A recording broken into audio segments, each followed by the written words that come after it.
Welcome to this episode of A Facilitator's Journey. This is Kirsty, and today I'm joined by Mark Davis. Mark is in the space of negotiation, and we have a conversation today all about what are the skills, the behaviours that we as solopreneurs, facilitators, trainers, small business owners can use when we're faced with a negotiation. I want to be really clear, a negotiation rarely happens in our space. I think I've had 3 in 10 years, and Mark said himself he's only had a handful. However, the prospect of a negotiation or potentially sitting across a table from someone in purchasing, for me, makes me really nervous. So it's really important that I am prepared and ready for those conversations. So today, Mark and I talked about what is it we can do to get ourselves prepared, to be ready, to be successful and have a win-win, so it works both sides of the conversation, both for you and your client. So join me as we dive into the world of negotiation skills. So Mark, welcome to A Facilitator's Journey. How are you today? Yeah, very good, Kirsty. Great to be with you. It's a beautiful, fresh, clear day here in Birminghamshire. So we're doing well. Cool. So today's conversation is all going to be about the art of selling and negotiating. One of the first questions I always ask my guests is, how do we know one another? How did we meet? So we met many moons ago when I didn't have this beard and it wasn't this grey. I'll say that, speaking for myself. As you know, but for those watching and listening who don't, I was at a global consultancy specialising in negotiation training. And you and your team, your people, at that time, very, very generously tried to herd and shepherd us into learning some new stuff and reflecting a little bit more deeply, which I loved, and I'll say that much. But it was an interesting experience for you, I'm guessing. Yeah, well, we had a week in Sorrento, so I was quietly happy. It was definitely an experience. We would repeat it, but with differences, I think. And it was interesting to work with the group. So yeah, that's how we connected in the first place, and then have stayed in each other's orbits ever since. We have. No, I loved it. Your approach and style, appealed to me. And yes, Sorrento was lovely. Not bad sailor as well, as I remember, if I remember rightly. Did you have a go at that? Yeah, we did. We had a good time sailing. Oh, good memory. So today, selling and negotiating. So the reason I really wanted to explore this topic is when I talk to other people who own their own businesses in facilitation and training, one of the areas that can feel sticky for them is how do I sell myself to my clients, and what does that even mean? And then secondly, what do you do when you negotiate? And I forget that this is a thing because, like you, I come from a commercial background. So when I worked for Diageo, I was in sales. I had multiple trainings on how to sell and then how to negotiate. So it's almost in the blood, and therefore I feel like I forget what a gift it is when I'm in these situations now. So what I'd love to do for today's conversation is share with people what is selling, what is negotiating, and also put on the table, especially around negotiation, some ideas and some tips about what we can be doing when we are potentially faced with a negotiation. Yeah, it sounds good to me. And I also, thoroughly empathize with that, as a kind of a lawyer by training. You're just sell your ideas, if you're selling it to the client, to a customer, to and then the negotiation, the debate part of it. But yes, for those for those who aren't so sure, no, it's good. Sorry, go on.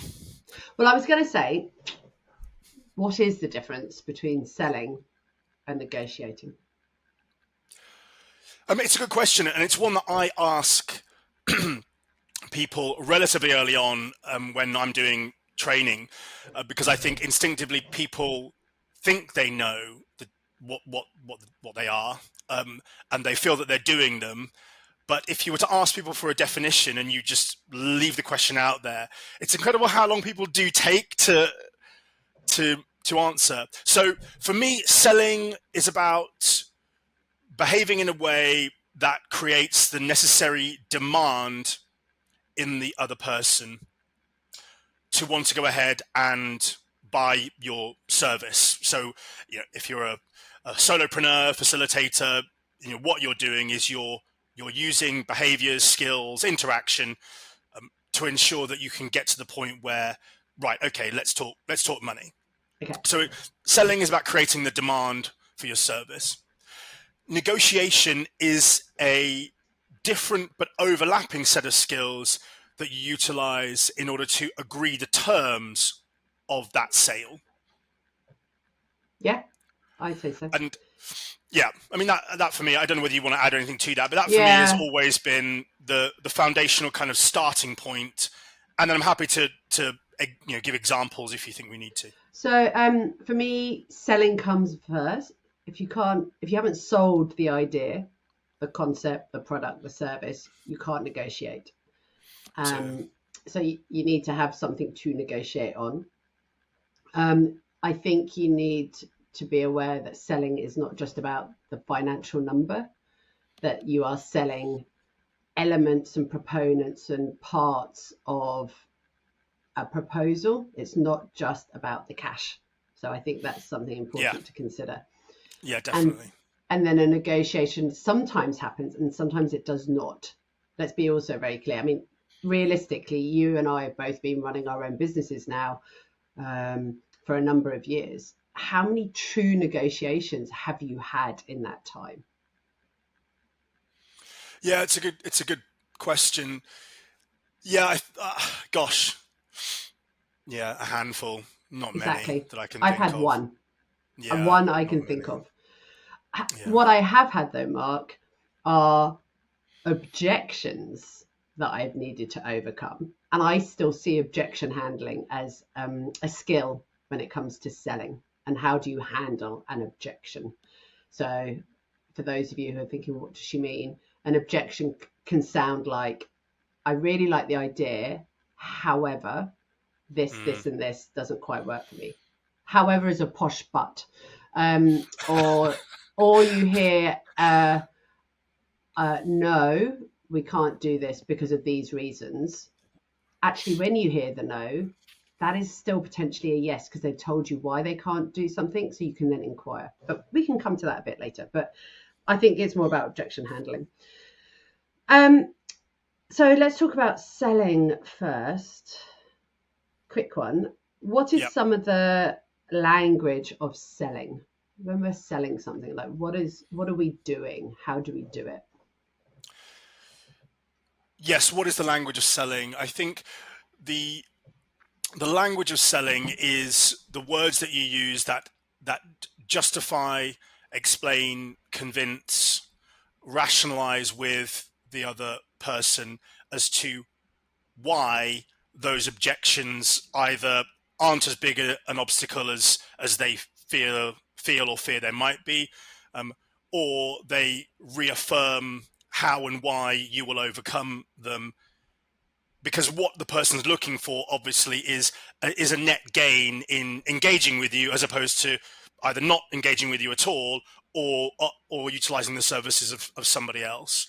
Yeah. So what you're trying to do, is follow, I believe, a more question-based approach to a conversation, and primarily being led by wanting to gather insight. Because I think the other thing to acknowledge, Kirsty, is even for them to be on the phone with you, in a room with you, on the call with you, you've already achieved a certain latent level of interest. Yeah. So that usually we're already selling something or another version of something that already exists or that the person's already aware of. Absolutely. And I think you just said something there.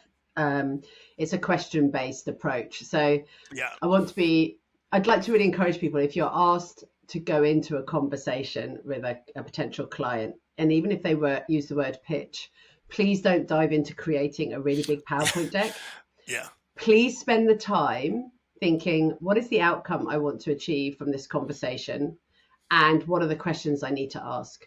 And if you just write those a page of questions, open questions, not closed, to seek understanding, to understand what it is the client is wanting, that is going to be way more beneficial than turning up with a slide deck and showing them what you've done in the past, because actually they want to know how you can solve a problem for them.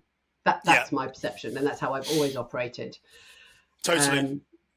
I echo that completely. You know, you can dive in and you can have all the stats and the data and the numbers, but you know, you without even knowing it, you could be doing yourself a complete disservice because you've no idea. And actually, that act in and of itself, to be so assumptive, will probably distance you from them, or have them distance themselves from you right from the get-go. There's nothing worse than that. Absolutely. And I think in that initial couple of conversations you're having with someone, is you're asking the questions to understand their needs, their wants, their desires, so that you can then propose a solution or propose some ideas of how what you could do to help them. I think that's the first thing. Yeah, so spot on. Let's fast forward. Let's imagine you have been invited to write a proposal and for a particular series of workshops, and they've come back to you and said, yes, Mark, all of that sounds really interesting, except ... around price or around the recommendations that you're making. Or even more extreme, we need you to go and talk to purchasing because of the value of this proposal. You could argue as soon as purchasing get involved, it can feel like a negotiation because of what they represent. Yes. So for those who haven't had the joys of working with purchasing, I find purchasing get involved when the value of the piece of work is over a certain number, and it's often, for certain companies, over the £100,000 mark. It's when I've noticed it. It can be 50k in other instances. What's it like to deal with purchasing from your perspective? Well, the first thing I would say is, well done. Like, to get to that, whoever, if you get to that stage, sort of take it as again, thinking about everything from their perspective. Well, clearly it's relevant enough that I'm now speaking to purchasing. So if you've got that far, you've probably done a pretty good job in selling. To answer the first bit of the question, when you get those objections, and this probably applies to purchasing anyway, the thing that I sometimes ask myself, but certainly, and with purchasing, I ask the question, under what circumstances are we going to be able to get this over the line? Open question. There's an ocean of opportunity there for them to put as an extreme a set of terms to you as they see fit, or as advantageous terms as they see fit. And to me, it's all about the opportunity to understand what that needs to look like, and then as that facilitator, as that coach, it's then down to you to decide how much of that delta you want to close or need to. But as one simple tip that kind of works generically in any given circumstance, open up the conversation and actually put it back on them. I'm here, I've given you what I can do, right? Well, let's throw it back to you. So we'll stay with that example. Let's just get a definition of negotiation out there. So what do we think, actually maybe not the definition, what are some of the skills we're going to need in this negotiation and behaviours to help us talk to this person in purchasing? So I think, firstly, again, making the assumption we've switched into a mode of negotiation as opposed to selling, I think overall, I would encourage people to reflect on their behavior when they've done the selling bit, and then they move into the negotiation bit, accepting that there's some fluidity. But often what I have found with people, especially if it's your own thing and you're very close to it, maybe emotionally, there's a lot of emotion behind the sell, the pitch. And then when you get to the negotiation, you've got to try and maintain that consistency. If you don't believe in the product or the service that you're offering, they're certainly not going to. But what I mean by consistency in behavior is people do pick up on those nuances of non-verbal and verbal signals. And if once you've got through the sales part, you then come up against purchasing and it's very clear that you're feeling intimidated, or your behaviors change, you're more defensive, whatever it might be.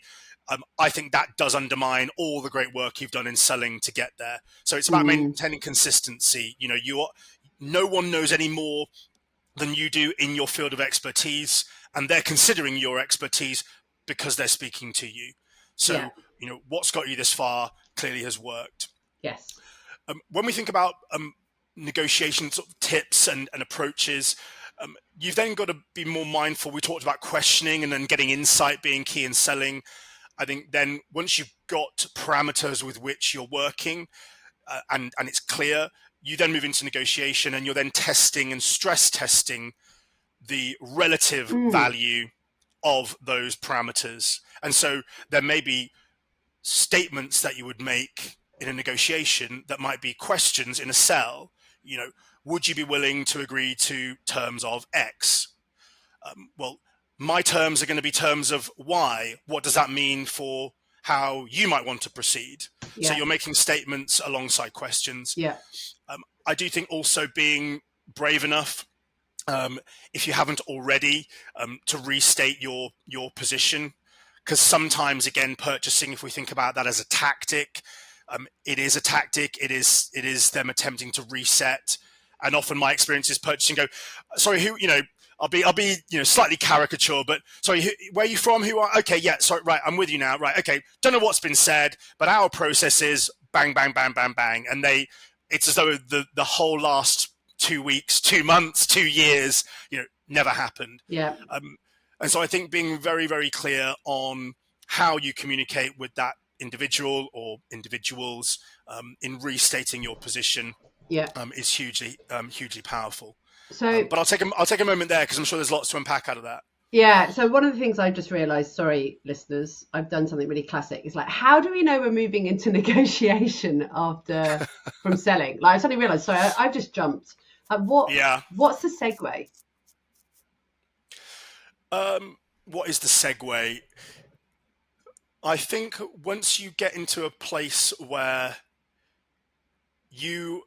and this again is horses for courses, but I think once you've got to a place where you are as prepared with the information and insight as you can reasonably be. And one caveat I'll put out there for your listeners and viewers is nothing means anything in this world without a timeline. So whether you take ownership of it or they do, there isn't really a sell or negotiation unless there's a time horizon that's been established, even if it's just internally for you, because that is what ignites the will to act on their side and for you. Okay. So I put that out there. I think when the negotiation commences, once you anchor your perspective on all of the variables that are at play, and the proverbial sort of starting point is okay, taking the hypothetical, great to be with you with you here, and purchasing are on the call. So to restate, where I understand we are at is that the following would apply for the course of the contract, with these terms, this cadence, etc., etc., etc. I think it's even before then, though. So I think the client, before. I think the client have said to you, we want you to do what we want you to do. Right. Yeah. Posh but, however, the terms that you want to do it on don't work for us. They would never say it like that. They'd just be like a pushback. Yeah. And then you would probably seek to understand what that pushback is. And then what you may get to is this point where you're like, these are my terms of what I've recommended, from a price, a number of workshops, the ingredients that I'm going to put forward. But then the client says, I'm interested, I want that, but there's some things that aren't working for me. And even if you try to overcome the objection, I still can't come to an agreement. So there is the arena, whatever you want to call it, there is the gap. That for me is when, right, okay, you still want it, but we need to now get into the nitty gritty and into the detail. Yeah. That to and me that's good. Signals, oh, okay, we've moved into a different phase.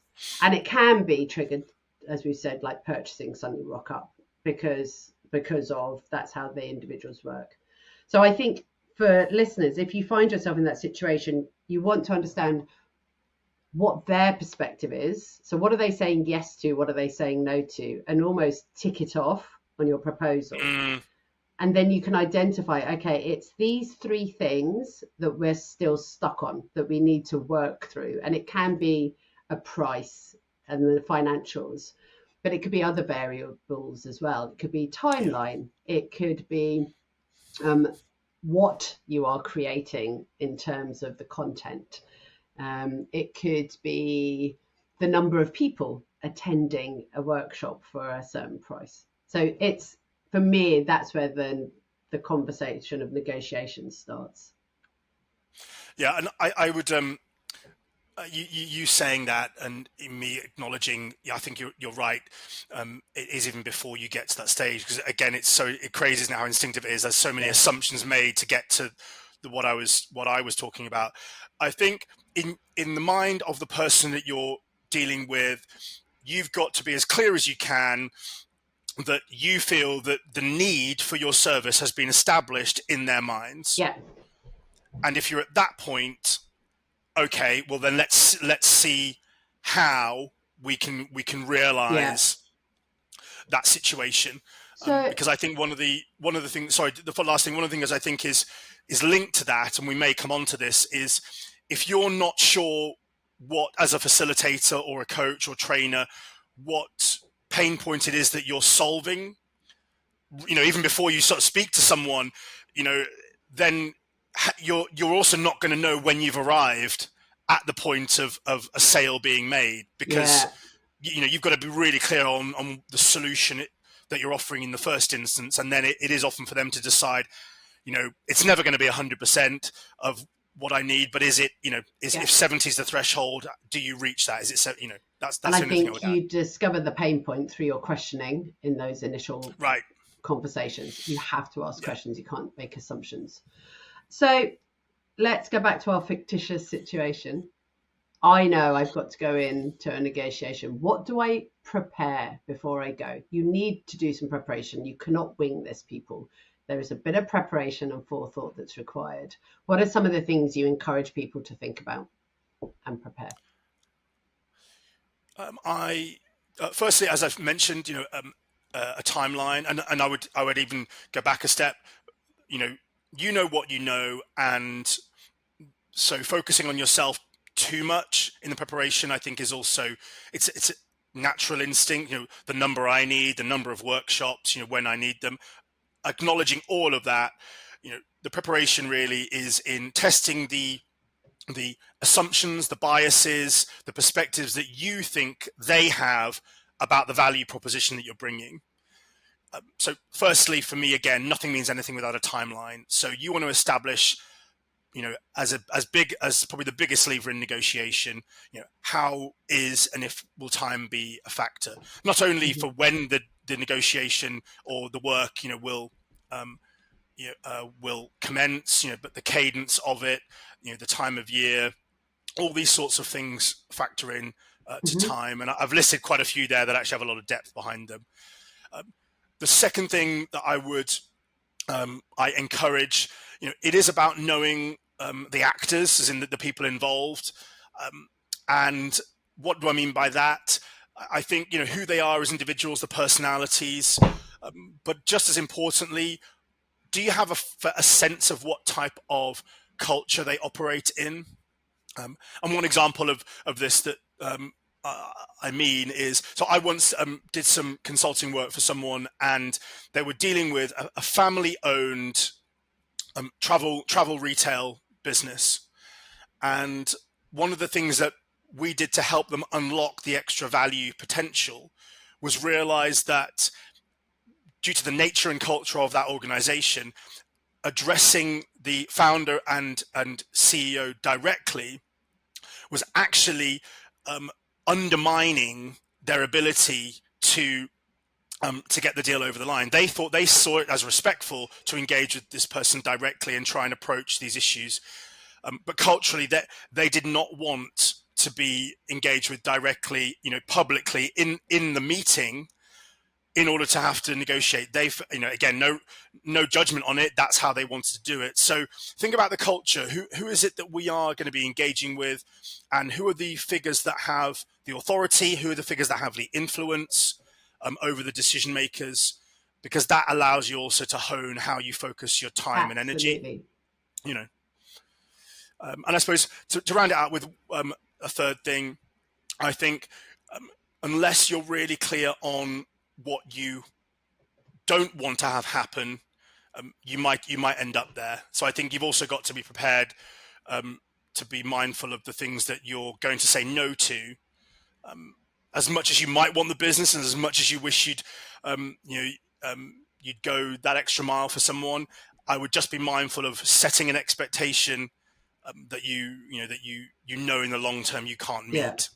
I one of the things I got taught was know your variables, and our variables were given three names. Or is it the other show? It's like, what are your ODs and E's? I'd be like, what? What are your optimums, your desirables, and your essentials? Yeah. And it's something that I still do for myself if I know I've got to have a conversation that I think is going to require flexibility on both parts. So I write down, of this proposal, what is essential to make this work? Going back to the outcomes of what the client has already said. So what are the essential elements? What are the desirable elements? So on top of the essential, so I know what those are. And then what's the optimal? So often the optimal is the full proposal. I also, within my variables, know what I can trade on, if that makes sense. Yeah, totally. And therefore, I feel really comfortable if they said to me, well, of 10 workshops, we only want to do 5. I then know, because they've taken the number of workshops down, I would probably go, but then the price goes up because I've given you price on more workshops. But I've had to write that down. I can't hold that information in my head. So one of the things I got taught is write everything down. Oh, yeah. Have it written, like the questions you want to ask, your variables, information about the people, like you just said. What am I saying no to? What am I saying yes to? Have it written down, because even if you don't use it, it's a bloody good exercise. And you will use it because you'll look at it and it does help you. And encourages you to slow down, and you do feel it more. I'm actually putting something together for a client now, and it's it's as we go back to basics every time. We put a spreadsheet together, and it's okay. There's 10, 12 sort of steps, or buckets and opportunities, and we just move the levers and move the dials on the on the mixing desk. Okay, well that's really important to us.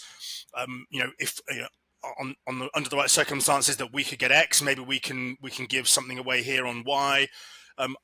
Completely. I also think, now that we've got the juices flowing, if I think I can get it done in an hour, I give myself 2. I don't want to be the one that has time pressure owning their decision making. And that's always something that I encourage, particularly if you've had, and often coaches, facilitators do, a long, hard-fought journey to get to the decision-making desk, or into that room or on that call. And of course, the idea, the higher you go, the less face time you have. Well, carve it out and again, take the opportunity to realize that if again, if you're not careful, everything can be a negotiation. Yeah. But if you want to put yourself in the best possible light, give yourself the time in order to do that. Yeah. So I always encourage that. And then ownership of the outcome. Sorry, of next steps. Be again. Nothing means anything without that, and knowing who's accountable for what. Yeah, and I'd also say, coming out of those types of conversations, and by the way, you might not get this all sorted in one conversation. You might need to. Oh yeah. You might need to step away. Two things go through my head. One, the time runs out, so you hit pause, but you need to summarize where you're at. Or you might need to take a time out, and that's okay to take a time out if you're in the midst of a negotiation and it feels like there's some things you need to reflect on. You do not need to make a decision, give them a yes or a no in the moment. You can say to them, I'm going to take that away and have a think about it. It's a very useful, I think, tactic, because you do not need to make the decision there and then, as nor do they. Let's be really quite clear right. about that. And ultimatums are a high risk, and to anyone out there who feels that they're being dealt with in that fashion, do question the amount of effort and energy that you're going to put into the relationship in the next week, month, year. If that sort of default setting is being used, it's that's a very tough attritional way to do business with someone, and it's hard to feel secure in the relationship. So just question that very act. What else can I be doing in my preparation? So we said we get some questions written down, we get an awareness of the people in the room, we think about the timeline we want to work to, we've thought about our variables. Is there anything else that we need to consider before we go into a meeting? I mean, we've alluded to it loosely, but I think one thing that negotiation is, it is a ritual, and it is about, for me, it's about three things. There's obviously the intellectual, and so that is your numbers, and you've talked about your planning, writing your numbers down, and the movement, how you're going to move, how you're going to trade. There is the emotional side of it, no doubt. Even if you're dealing with an organization you perceive as big behemoth, and you've worked for one, but it's still two human beings having a conversation. So if the stakes are high and we're talking 100,000 plus in contract fees, that's a decent chunk of change for anyone. So think about not only the best emotional state you want to be in, but also theirs as well. How do we want them to be feeling by the end of the negotiation, by the end of the conversation? Because the dynamic for a negotiator is, that both parties maybe, feel like they've got a good deal. Does it mean that they both feel, they both have the same perspective on the deal? No. But I think if you go into a mindset of wanting to sort of win the argument or win the conversation, the danger is that, well, if it's clear to them that you feel you've won, how can they feel good about what they're agreeing to at the same time? That's what I mean by emotion. Okay. And then the third thing was sort of cultural, and there are some cultural things I would consider, and I think that goes for corporates as well as whether you're dealing with a business overseas or an individual where language isn't English isn't their first language, assuming that it's a factor. So you said negotiation is a ritual. There are three things: emotion and culture. I got. What was the first? Sorry. It's the intellectual. So clearly the market. And the market and the macroeconomics of it, they are what they are, and everyone has their perspectives on that, and for me, of course, you've got to have your ducks in a row there, but as you and I know, people can take data and interpret it in their favor, so you can only stick with what makes sense to you. And that does lead into the emotional part about me trying not to win the argument. You've got your perspective on what number of workshops make sense, the capacity for delivery, why in person is better than virtual, et cetera, et cetera. You shouldn't expect to win on every single point, but you do need to be able to robustly, defend and explain those figures if needs be. Absolutely. So those are the three, sort of the three elements of intellect that I'm nice of competency I'm referring to. Thank you. And then the other thing I'd say is, before you go in, if you know it's going to be a negotiation, is practice. Like, go and find someone to do a dry run with. Like, it really helps to practice these conversations out aloud versus just internalizing them, because you can hear your own responses, feel your own emotional responses to the situation. Yeah. So I think practice really helps. I think that's good. And even if you haven't got someone who can spare that time, even now, still, before I will present, now and again, it pays to record yourself, your cadence, oh my gosh, my voice went up there, and you'll see things on the screen after a while. Let the recording go, and as you're delivering, and you can pick out things as well. That's another one that absolutely works. So a question I have is, it'd be really, I find that I get nervous about these things because I don't have the right language. So I just wondered if there were any questions and statements or language that you have noticed that people consistently use that would be really useful for our listeners to have in their back pocket. I just wonder if we could come up with some. You mean as regard to how they frame their proposals? Like the questions they need to be asking as they go in, how they frame the statement piece, if I then you, again, something that's innate for us. Can we go through a couple of those? Let's do questions first. Any good questions that you would always recommend asking or using? One question I ask, and this is particularly, again, depending on the size of the business or the person, you may be dealing with an owner operator, or maybe it's someone in learning development or commercial. They'll all have a different perspective on what the priorities are for the business. And so a question I always ask is, where do you see this fitting in the overall strategic picture for the business in 2024? Because there are, in my view, experience tells me there's sort of 5 layers of perspective on the return on investment, and you've got to find out where you are in that pecking order. Are you a business priority, which I would say is priority 1.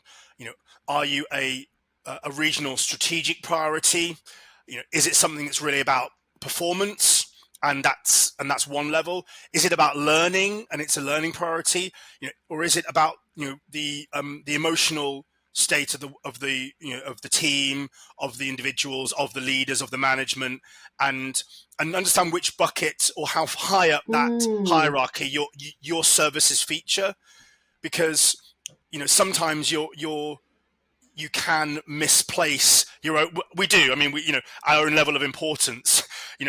If you're at tier 3, which is performance, then great, but that still may mean that in a calendar year, or in terms of priority, they're going to get to you late on in a year, or it still might be in the maybe bucket, because there are other things that are more pressing in their minds.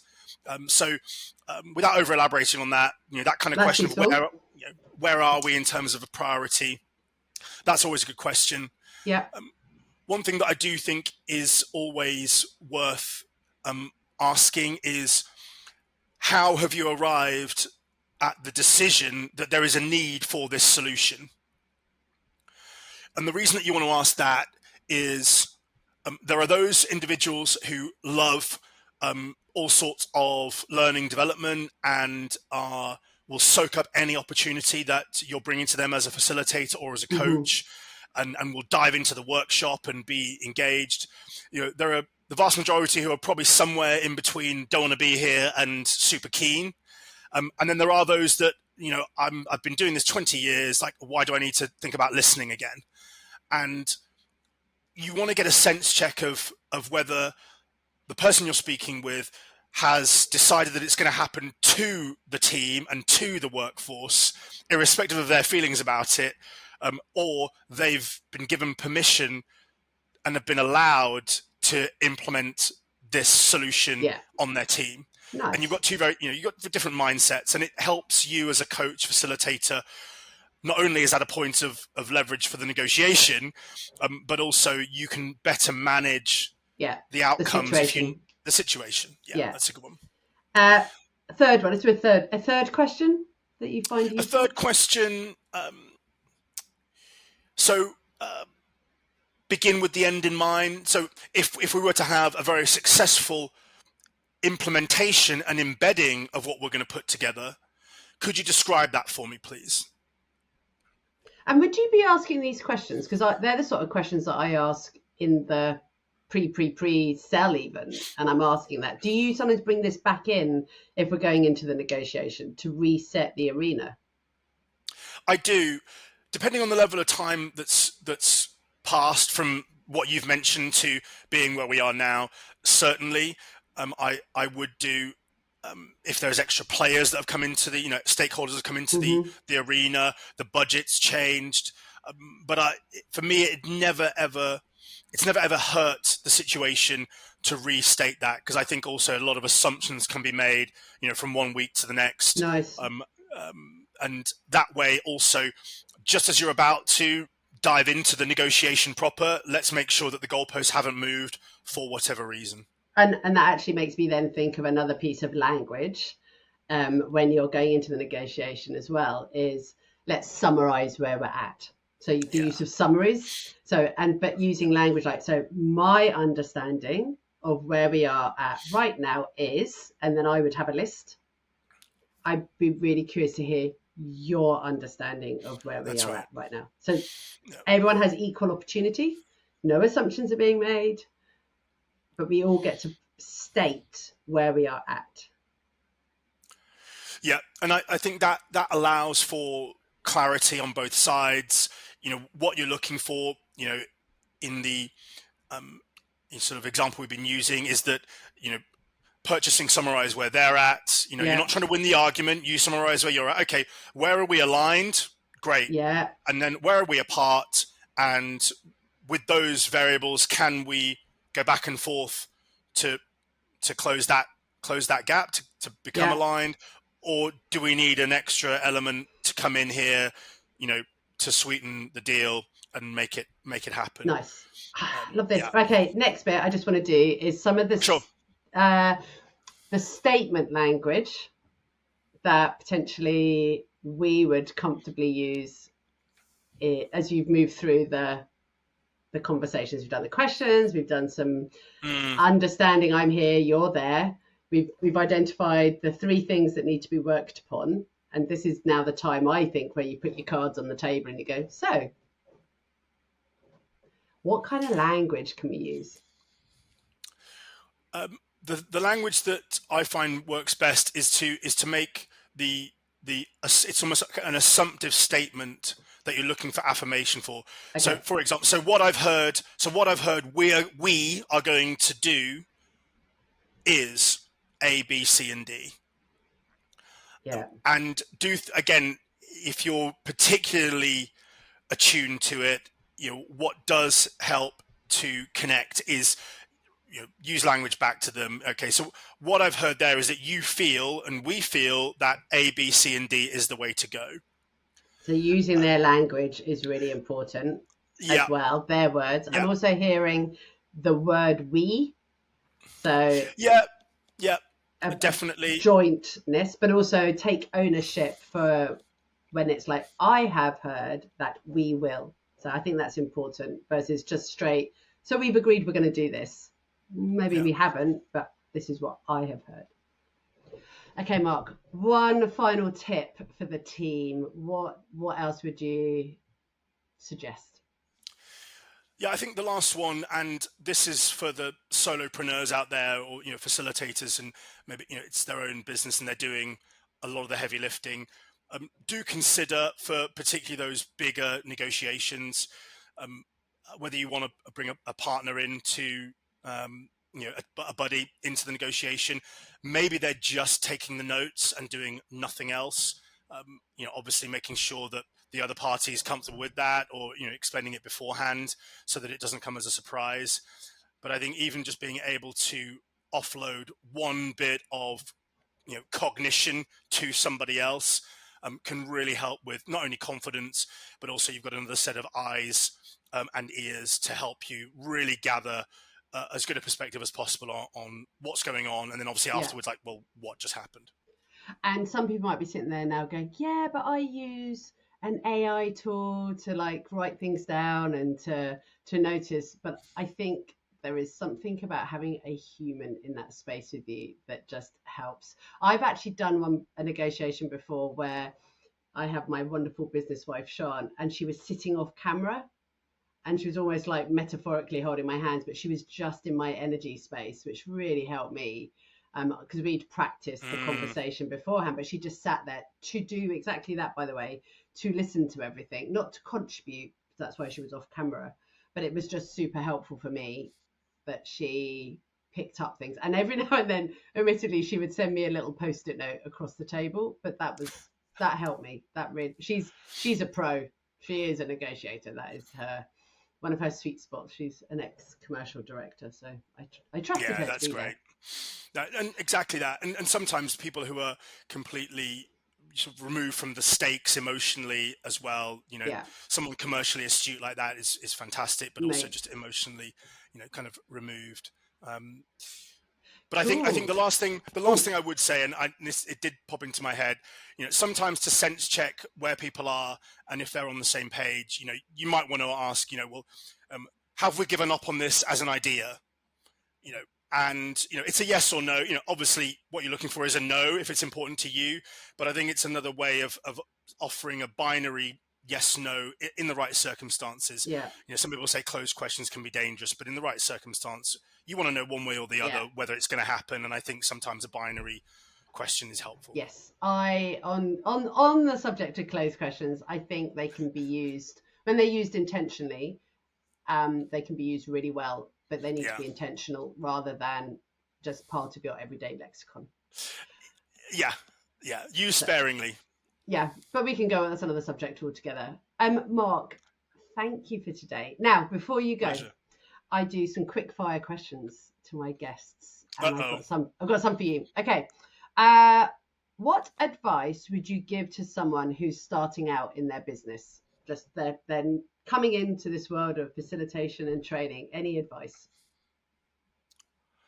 Spend more time than you think you should focusing on the purity of your expertise.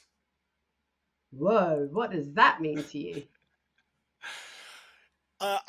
From my own experience, I think there's so much noise out there, and by that I mean socials and attention for eyeballs.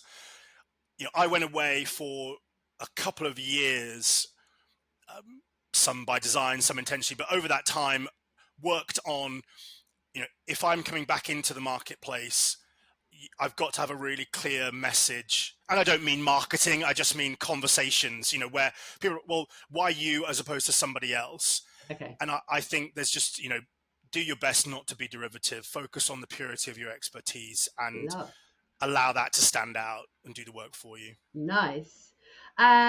Who do you follow in social media land that you think others should too?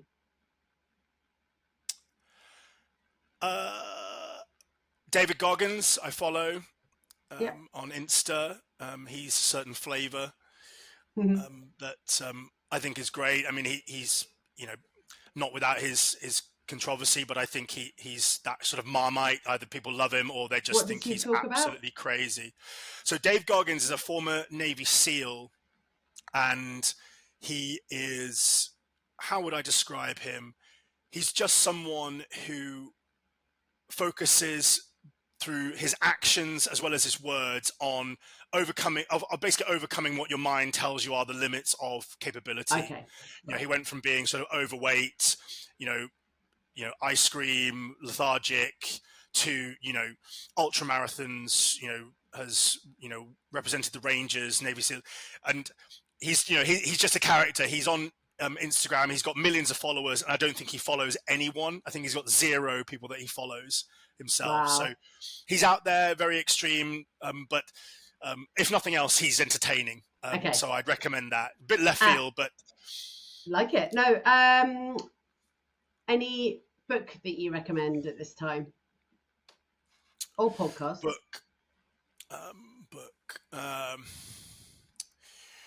Gosh. I tell you the podcast that I listen to that I do enjoy, Diary of a CEO, Stephen Bartlett. Cool. That's really good. And actually books. I'm thinking I've got some here. Malcolm Gladwell, Outliers. Love his books. If you've never discovered Malcolm Gladwell, I just say all his books, Tipping Point, Outliers. Oh my gosh, what were the other ones? I always learned something when I read those, and I read those a lot when I first started out. It just gave me some ideas and just some perspective. Final question. How have you invested either in yourself or your business to help you move forward? I have made it a priority to make time for my own physical health and mental health. So I will get outside and I will run, or do some exercise of some kind, like every single day. Yeah. Because I think it can be a very lonely place. So I get my hit in by getting away from screens, and as you know, Kirsty, like consistency is key, and it's just if I could, I'm sure most people, if you're going to go down this road and do it, it does take every sinew. Yeah. So I've prioritized that time where I completely disconnect, and it's non-negotiable. Speaking about those non-negotiables, that's one of those things that I've just been kinder to myself about doing. Mark, thank you so much for being my guest today. It's been an absolute pleasure to talk to you. And if people want to find you, how do they find you? Where do they find you? How do they find me? LinkedIn is where I tend to make most noise, and the URL, it's /culture navigator on LinkedIn. That would be the best place to find me. Okay. And go from there. But I'm always around, and Kirsty, it's been a pleasure. Thanks so much. I'm loving what you're doing as well. It's great. I do love the pod. Thanks, mate. It's coming along nicely. Brilliant. Thank you for your time. Alrighty. I'll see you soon. Again. Bye.